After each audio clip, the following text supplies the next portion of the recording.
O quinto inimigo do casamento são as interferências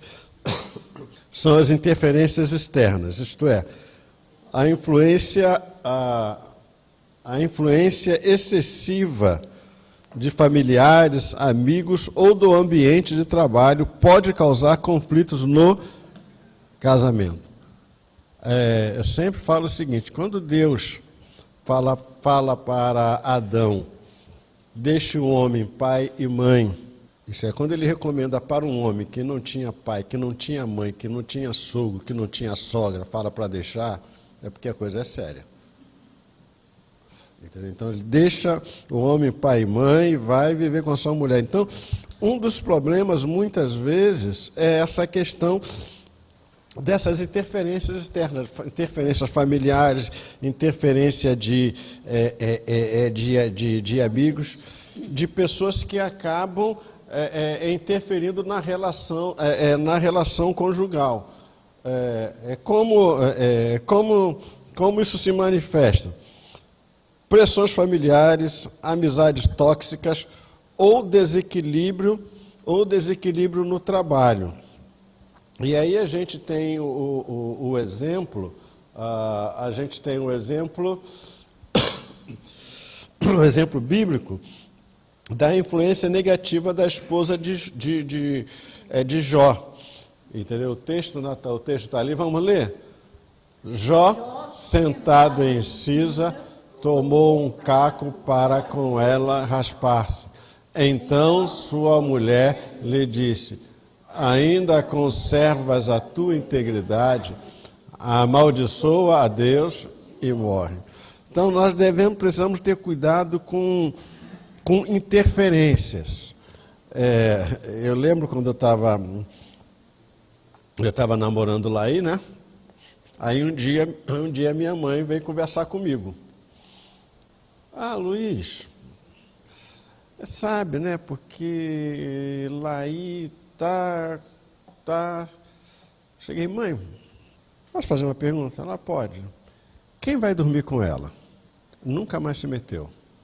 Entendeu? Então, quando a Bíblia diz que deixa, qualquer interferência, qualquer pitaco interno só deve ser aceito se for pedido. Se não for pedido, olha, você coloca no seu lugar. Então, se não for pedido, se o casal não pedir ajuda, agora, porque você... Não, isso é problema meu e da minha mulher, quem resolve é a gente. Eu tenho um irmão, ele traiu a minha cunhada, e aí a minha cunhada descobriu, e aí pegou, chamou a gente, meu irmão tinha chegado do trabalho, aí chamou a minha mãe, né, inclusive eu também, e aí para poder conversar com a família o que estava acontecendo, né, que o meu irmão estava traindo ela. E ela estava chorando muito, aquela coisa toda. A minha mãe pegou o currião do meu irmão, deu um sabão nele e depois deu uma surra nele. Mas muita curriãozada nele. Meu irmão já casado, já com filho e tudo. Então, ela pediu socorro. Né? Então, a minha cunhada pediu socorro. E aí a minha mãe foi e realmente deu a correção de mãe na fala e depois também deu uma escorriãozada bem grande nele, para ele poder tomar vergonha na cara. E ele, já tinha. E ele, no caso, depois acabou, minha cunhada também botou um chifre nele, aquela situação toda, toma lá da cá. E aí eles separaram, ele, né, arranjou outra família. Mas quando é solicitado, aí você pode ir falar. Agora, como vencer? Primeiro, estabeleça limites claros com terceiros, sempre priorizando o cônjuge. A Bíblia, Efésios coloca a prioridade. Efésios 5:18, sede cheio do Espírito Santo. Primeira prioridade é o nosso relacionamento com Deus. Segunda prioridade, maridos, amai suas esposas, esposas sejam submissas aos seus maridos. Primeira pessoa mais importante é Deus. A segunda pessoa mais importante é o cônjuge. É o cônjuge. Entre Deus e meu cônjuge, eu fico com Deus. Agora, entre o meu cônjuge e meu filho, eu fico com o meu cônjuge. Mas, normalmente, a gente fica com o filho. Mas é por isso, que muitos casais enfrentam problemas hoje. E os filhos têm que aprender. Eu estava vendo um dia desse um estudo de um pastor falando, né? E ele ensinando o filho. E o filho falou: papai, quem é mais importante, eu ou a minha mãe? É a sua mãe. Mas no seu não. Entre você e sua mãe, eu fico com a sua mãe. Os filhos têm que saber que há uma ordem, hierarquia estabelecida por Deus. Primeiro Deus, depois o cônjuge e depois os filhos. Depois dos filhos vem trabalho. Servos, obedecer ao seu senhor, o senhor está. E por último, ele diz, quanto ao mais, aí ele vem ministério. Igreja está em último lugar. Por quê? Porque relacionamento com Deus, relacionamento com o cônjuge, relacionamento com o filho, trabalho desemboca na igreja. Eu tinha um professor que ele era doido, né? E uma vez na classe ele perguntou o seguinte: onde começa a igreja? Aí o pessoal, pastor, professor, a igreja começa na casa. Ele, não. Começa no lar. Ele, não começa.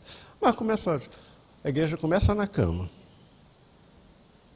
Se o seu relacionamento não for bom com a sua mulher, você vai ter problema na igreja. Aí o pessoal ficou assustado. Se a sua relação não é boa, na cama, em casa, o seu relacionamento com a mulher não é bom, tudo isso, tudo o restante vai por tabela. É tabela, vai por tabela. Entendeu? Então é preciso estabelecer limites. Segundo, cultive amizades que apoiem e respeitem seu casamento. A gente tem que cultivar amizade com pessoas que apoiam, que respeitem, que ajudem o casamento, não pessoas que querem jogar contra. Terceiro, busque conselhos somente de pessoas confiáveis e que compartilhem princípios cristãos. Então, busque conselho de pessoas. E nesse ponto eu acho muito engraçado, né, que a gente vê. Normalmente, casais com problemas, normalmente eles buscam conselho com casais piores do que eles. E Jesus fala, como um cego vai guiar outro cego?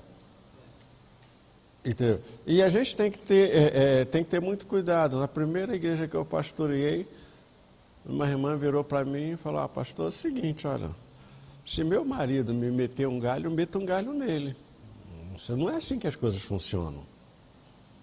Isso não é pagar com a nossa moeda. Então, a gente tem que ter cuidado com as nossas companhias. Cuidado com quem você anda, cuidado com quem você se relacione. Você tente se relacionar. Tem muita gente que não gosta disso, né? Mas tente se relacionar com pessoas iguais ou melhores do que você. Se relacionar, conviver, você tem que conviver com todo mundo. Mas se relacionar, porque se você se relacionar com o pior, vai dar problema. Voltando ao sexto tópico, retornando, tá, a questão da oração. O desprezo pela oração e vida espiritual. Maridos, esposas, orem juntos, leiam a Bíblia juntos também, é importantíssimo isso. Né? Nós temos anos-luz de leitura bíblica juntos, mas assim, desde o namoro a gente começou a fazer isso. Mas nós oramos todo dia, à noite, antes de dormir, e quando a gente acorda, a gente também ora juntos, para depois a gente ir fazer as outras coisas. E isso precisa ser feito. Não precisa fazer aquela oração de 500 horas, não. Sejam específicos, né? Sejam diante de Deus realmente aquilo que você precisa, aquilo que você quer. Pode orar muito tempo? Sim. Ora na hora de dormir, na hora de ir dormir, mas agora, quando acorda, às vezes você tem que ir para o trabalho cedo, a mulher às vezes tem que estar 7 horas na escola, se ela acorda às 5, você não pode orar até 5h40, né? Então, acorda um pouquinho antes para poder fazer a oração juntos, por favor. Quando o casal não busca a Deus juntos, o casamento perde sua base espiritual e proteção divina.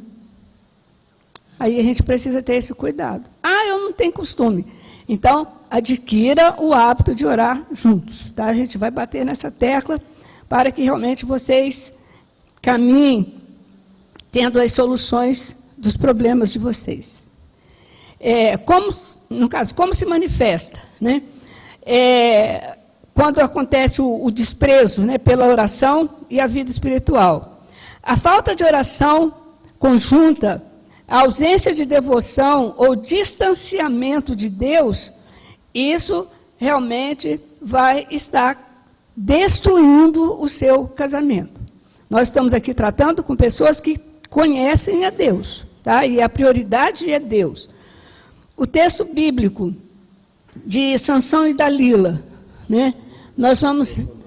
Hein? O capítulo... Perdão. É a questão do capítulo todo lá, quando Sansão e Dalila, né, um relacionamento sem base espiritual. Vocês, não sei se vocês conhecem o texto, né, mas o texto fala ali, né, com relação a Dalila, que ela acabou, né, envolvendo o Sansão, e aí ele acabou realmente cedendo, de tanta insistência da mulher. E a mulher, ela tem essa... sei lá, pode ser por Deus, essa capacidade de persuadir. E aí, às vezes, o homem acaba caindo. Adão, né, que foi o patão da história, ele caiu na onda da dona Eva.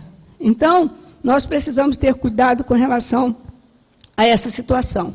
E aí, tanto é que ele acabou sendo tirado a força dele, não é isso? O cabelo dele, e ele foi pego, furaram os olhos dele e por aí afora.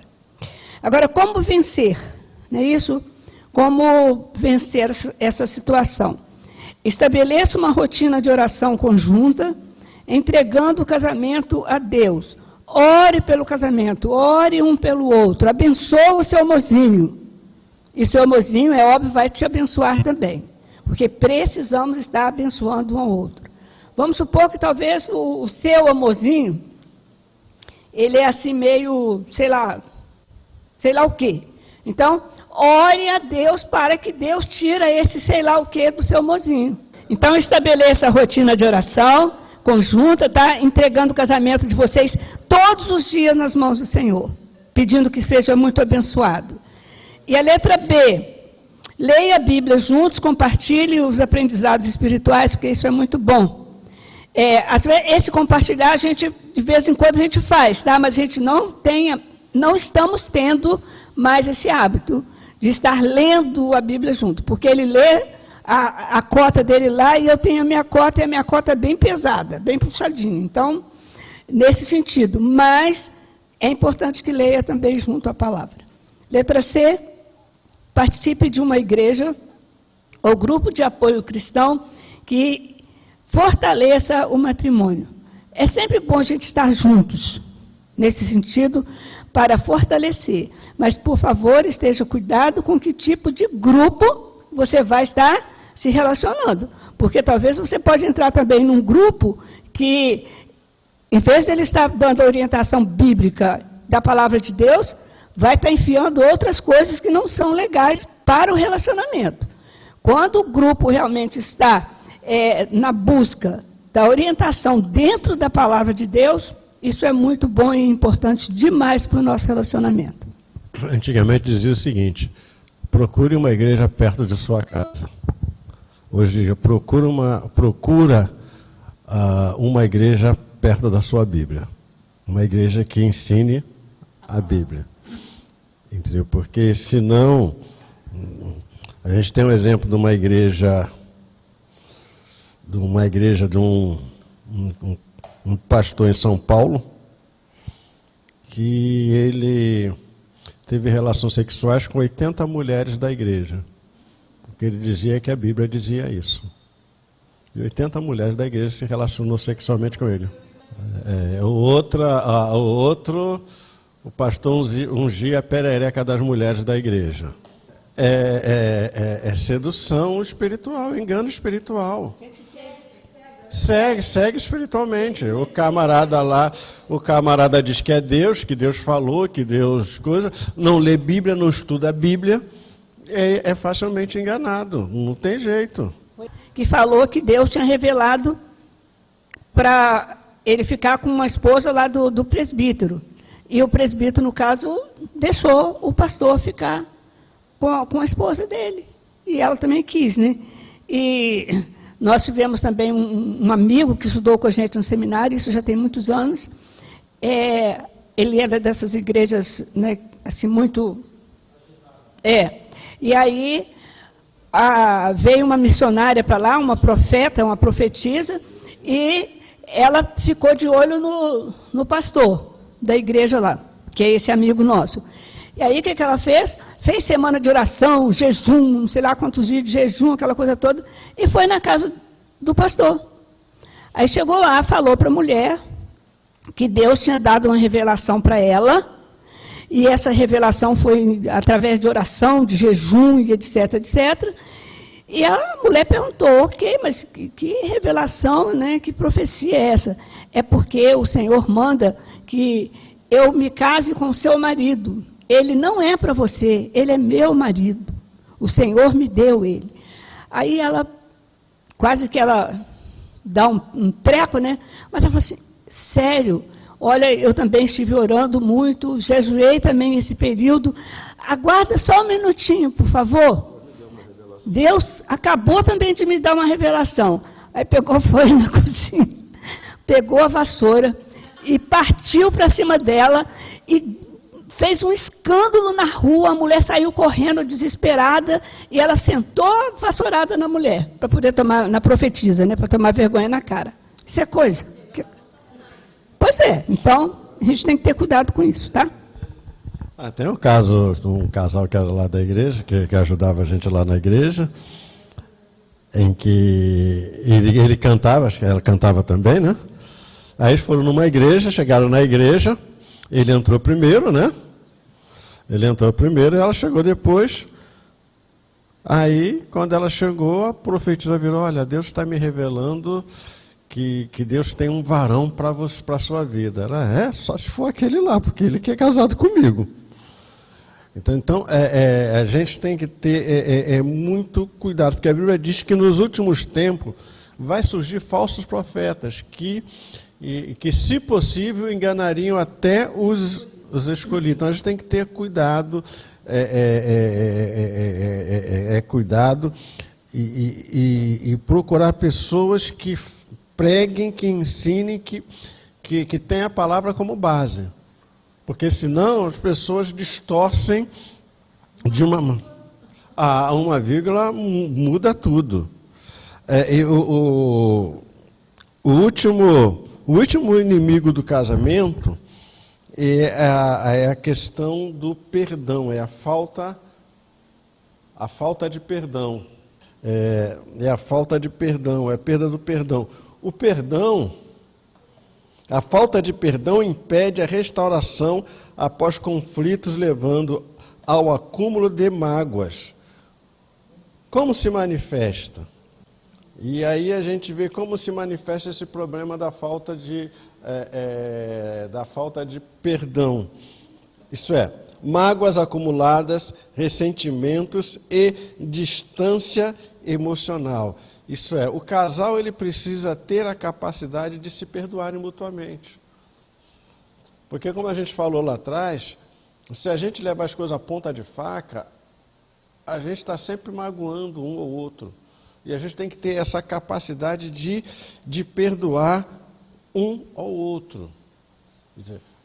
E quando perdoa, perdoar, e se eu perdoo, eu não jogo na cara do cônjuge. Isso é, se ele fez uma coisa comigo ontem e eu perdoei, E se ele faz outra comigo hoje, eu não posso chegar, viu só, você fez isso, mas ontem você fez isso também. Não, não pode. Se a gente não praticar o perdão, a gente vai ficar, com o passar do tempo, nós vamos nos transformar em inimigos. Vamos ser pessoas ressentidas, magoadas, feridas. E a gente precisa perdoar porque é uma questão bíblica. Qual o exemplo que a gente tem? É o exemplo da reconciliação de José com os seus irmãos. Vamos ler? Respondeu-lhe José: não temais, acaso estou em lugar de Deus? Vós, na verdade, intentaste o mal contra mim, porém Deus o tornou em bem, para fazer, como vedes agora, que se conserve muita gente em vida. José tinha todos os motivos para se vingar dos irmãos, para pagar na mesma moeda. Mas ele decidiu perdoar. E além de perdoar, ajudou os irmãos. Então, se nós queremos ter um casamento que seja abençoado, eu preciso aprender a perdoar. Entendeu? E quando a gente perdoa, a gente tem que perdoar mesmo. Isso é, como vencer? Primeiro, lembre-se de que Deus nos chama a perdoar como Ele nos perdoou. Aí o texto vai dizer, né? Antes, sede uns para com os outros benignos, compassivos, perdoando-vos uns aos outros, como também Deus em Cristo vos perdoou. Então a ordem é que eu tenho que perdoar. Se eu tenho que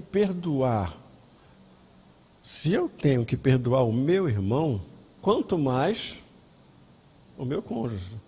Eu tenho que perdoar. E por que eu tenho que fazer isso? Porque Pedro vai dizer o seguinte: maridos, vivei a vida comum do lar, para que as vossas orações não sejam interrompidas.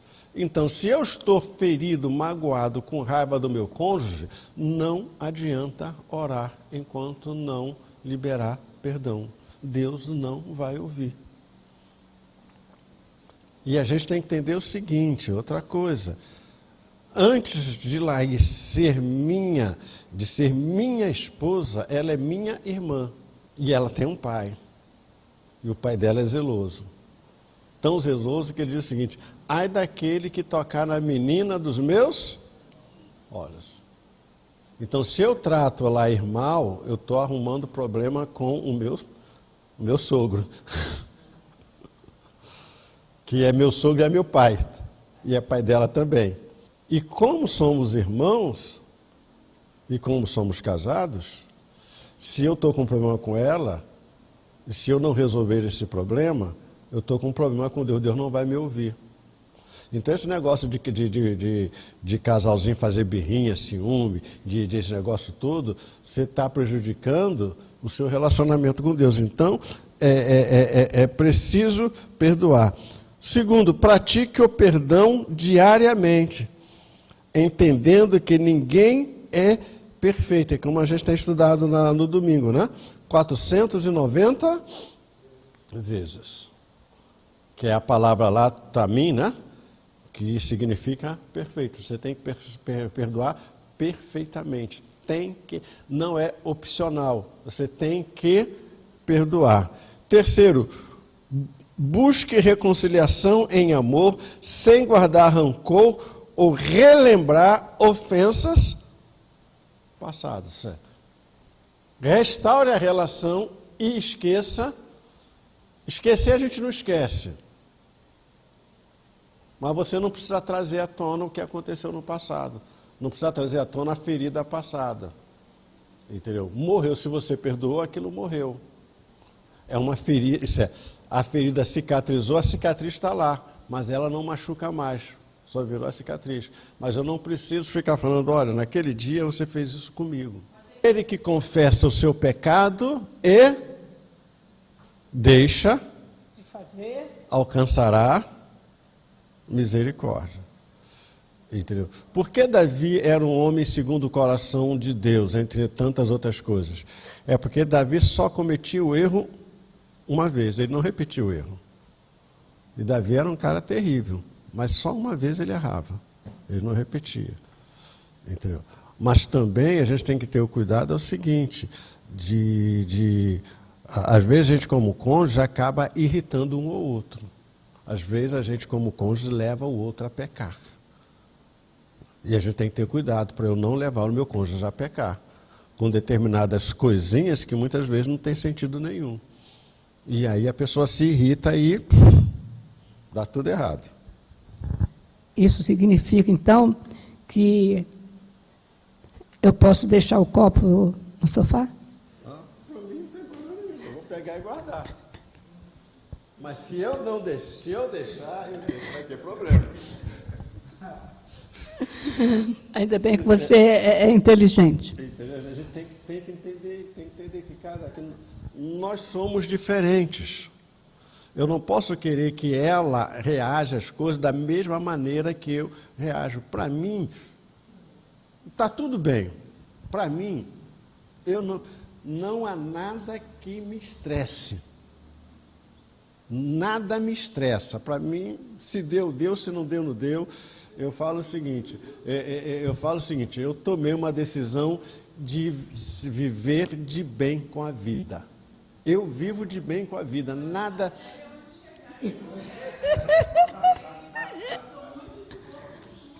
Nada me estressa, nada...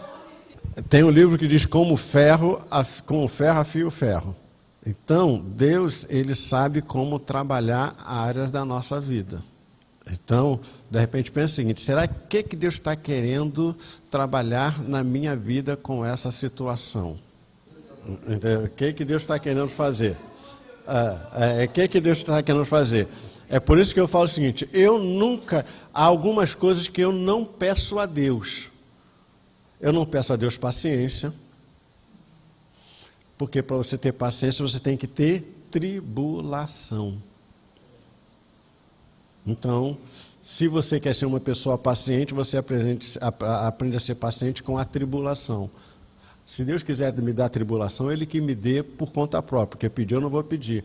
Eu não peço a Deus para colocar amor no meu coração, porque para eu ter amor, eu tenho que conviver com situações que me levem a amar. Se Deus quer fazer, Ele que faça, mas eu não peço. Porque se eu pedir para Deus me colocar amor no meu coração, Ele vai colocar pessoas do meu lado que me irritem para eu poder aprender a amar. Se Ele quiser fazer isso, Ele faz por conta própria, mas eu não peço. Por isso que Ele me deu para Ele, entendeu? Então tranquilo, eu falo assim, eu sou de bem com a vida. Deu para fazer? É como eu aprendi com Paulo. Eu aprendi com Paulo e eu tento colocar isso em prática na minha vida. Aprendi a estar contente em qualquer situação. Não deu. Deu para fazer? Deu. Não deu para fazer? Não. Conseguiu, não conseguiu? Tá bom.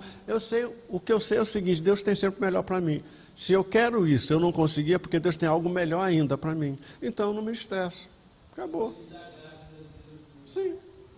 Pois é, graça. Não pode dar força, querido. Então, vamos lá. Para a gente concluir, construir um casamento forte exige esforço e compromisso. Compromisso e esforço. Identificar e combater os inimigos é crucial para manter a união sólida e duradoura. E como eu vou fazer essa identificação e combater com os inimigos? É somente através da oração e da leitura da Bíblia. Gente, leia Bíblia, come Bíblia, dorme com Bíblia, com a palavra de Deus. E ora. Eu até falei que eu ia mandar para o Wanderson uma oração que eu escrevi. Eu acho que eu mandei para 2 pessoas só. Eu vou mandar essa oração no privado de todo mundo, uma oração que eu fiz. Ela é bem bem grandinha, tá? Por favor, leia essa oração, ore essa oração, coloque essa oração em prática. Identificar e combater, no caso, os inimigos é crucial para manter uma união sólida e duradoura, ok? E priorize a comunicação, cultive o perdão, busque a força de Deus para superar os desafios. Quando você priorizar a comunicação, o conversar, é por isso que eu falei que a mulher gosta de bater papo, a mulher gosta de conversar. A mulher gosta de carinho, a mulher gosta de atenção. Né?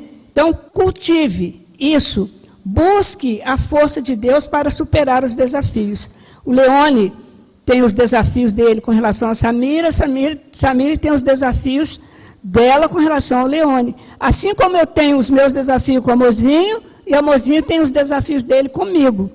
Ele, né, tá tudo bem, se chove para baixo, chove para cima. Eu não. Eu já sou assim, mas eu sou feliz. Então, cada um, né, tem a sua individualidade. Agora, peçam a Deus para não me pegar estressado. Peça a Deus. Bem que, não sei se eu te peguei estressado, não. Né? Quando a gente tem que brigar, a gente briga, fala, porque eu quando eu tenho que falar, eu falo. Mozinho, né, olho no olho. Ai, ai, ai. Olha o copinho no sofá. Pô, gente, 38 anos de casado, primeira vez que eu esqueço o copo. Aliás, eu não esqueci. Presta atenção. Eu coloquei o copo no braço do sofá e eu fui para o meu quarto de oração. Quando eu fosse descer, eu pegaria o copo e levaria. Só que ele desceu primeiro para ir fazer café, agora de tarde, e aí ele viu o copo lá e levou. Precipitou. Ó, você foi precipitado. Você foi precipitado. É aquela pergunta que não tem resposta. Né? Se ela está sempre certa e eu estou certo ou eu estou errado? Ok, mas eu gostei. Não, ele falou a palavra correta, ele foi precipitado. Né? Porque eu levaria o copo, certamente. Gente, a gente encerra por aqui, tá? A gente vai estar orando. E foi muito bom, né? Uma pena que cada um teve lá os seus problemas e não puderam estar, né, presentes aqui hoje. Mas a gente encerrou assim, né, com chave de ouro, agradecendo a Deus pelo casal, né, que casaram, e a gente fica muito feliz com isso. E realmente o nosso desejo é que vocês possam estruturar na palavra o casamento de vocês. E qualquer coisa, abre o coração de verdade um com o outro, fala, não esconda, não joga nada por debaixo do tapete, não seja porco espinho, você, tá, e nem você, porca espinho, para poder não machucar um ao outro. Aconteceu dos espinhos fazerem tss, vão se ajeitando até os espinhos encaixar um no outro e vocês não terem problema de copo no sofá. Tá bom? Então, vamos orar?